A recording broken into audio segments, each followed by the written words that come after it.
हफ्ते का और मोहलत मांग सकते हैं यहाँ पर court commissioner Vijay Shankar Rastogi high court में इस पूरे मामले को लड़ रहे हैं। उनकी ओर से ये दावा किया जा रहा है। अर्पिता, आपकी बात बीच में रोकनी पड़ी थी, अपनी बात को आगे बढ़ाएं। और जो बात बार बार मैं यहाँ पर कह रही थी, हालांकि पक्ष विपक्ष के दोनों पक्षों के वकील यहाँ पर पहुंच चुके हैं, लेकिन माना यही जा रहा है कि कोर्ट कमिश्नर अभी और मोहलत मांगेंगे ताकि पूरे मामले में डिटेल में कोर्ट को पूरी जानकारी तथ्यों के साथ सौंपी जा सके। अर्पिता,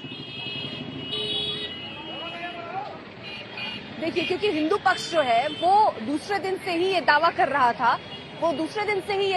रहा था कि यहाँ पर दरअसल बहुत कुछ ऐसा मिला जितनी कल्पना भी नहीं की गई थी, यानी कल्पना से परे चीजें मिली है। तो एक एक चीज की वीडियोग्राफी हुई, फोटोग्राफी हुई और बताया गया काफी ऐसे फोटो वीडियोग्राफी हैं जिनको कंपाइल करके रिपोर्ट बनाना है, इसीलिए समय कुछ और लग सकता है। अब कंफ्यूजन की स्थिति दोनों, चाहे स्पेशल कोर्ट कमिश्नर जो है वो और उसके साथ जो सहायक कोर्ट कमिश्नर है, उन दोनों की बातों में भी अंतर नजर आ रहा है। तो आप देखिए, कोर्ट के बाहर नजर वहां टिकी हुई है, जो आगे सुनवाई होती है उसमें देखना होगा, लेकिन यहाँ नजर सुप्रीम कोर्ट की सुनवाई पर भी है, क्योंकि जो मस्जिद कमेटी के लोग हैं वो सीधे तौर पर वहां पर उन्होंने अपनी याचिका दाखिल की है और वो उसमें कह रहे हैं कि 1991 में जो उपासना एक्ट था उसके तहत ये पहले से ही तय हो गया है कि 1947 से पहले, 1947 के बाद जो धर्मस्थल है वो धर्मस्थल उसी अवस्था में ही जैसे हैं वैसे ही रहेंगे, उसी का हवाला देते हुए वहां याचिका दाखिल की गई है। उस पर भी सुनवाई होनी है, क्योंकि उन्होंने कहा अर्जी तो दूर की बात है, सर्वे भी जो है वो नहीं होना चाहिए। तो वहां आज कोर्ट की तरफ से मुस्लिम पक्ष या मुस्लिम कमेटी जो है उनके लिए क्या निर्देश या क्या आदेश आता है उस पर भी हमारी नजर रहेगी।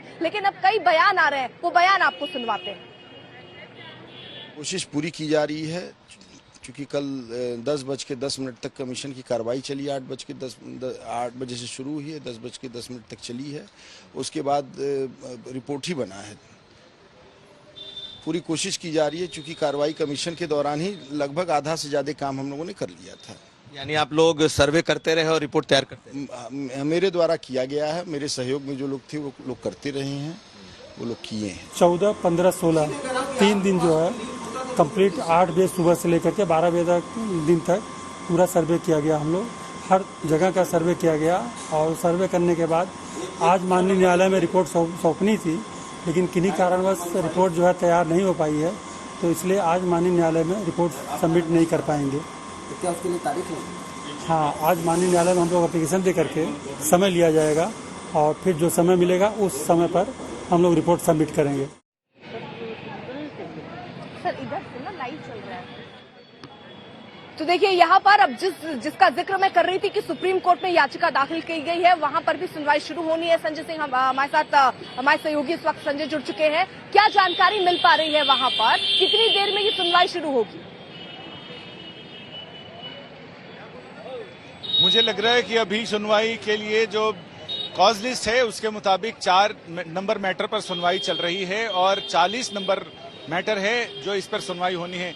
ऐसे में लग रहा है कि या तो खाने की छुट्टी से ऐन पहले या फिर पोस्ट लंच इस पर सुनवाई हो सकती है। इससे पहले जैसे ही अदालत बैठी वैसे ही हिंदू सेना की तरफ से जिन्होंने एक इंटरवेनिंग एप्लीकेशन दाखिल की है, उन्होंने अपने आप को पार्टी बनाने और इस मामले में इंटरवेंशन के लिए इजाजत मांगी, मेंशनिंग की। इस मामले की सुनवाई करते हुए जस्टिस डीवाई चंद्रचूड़ ने यह कहा कि जिस समय सुनवाई होगी उस समय आप कोर्ट में उपस्थित रहना। फिलहाल अब जैसे ही 40 नंबर मैटर आएगा जिस पे सुनवाई होनी है, जस्टिस डीवाई चंद्रचूड़ और जस्टिस PS नरसिम्हा इस मामले में सुनवाई करेंगे और उस पीठ के सामने लगभग 12 बजे के बाद या 1 बजे के आसपास ये मैटर आने की उम्मीद लग रही है।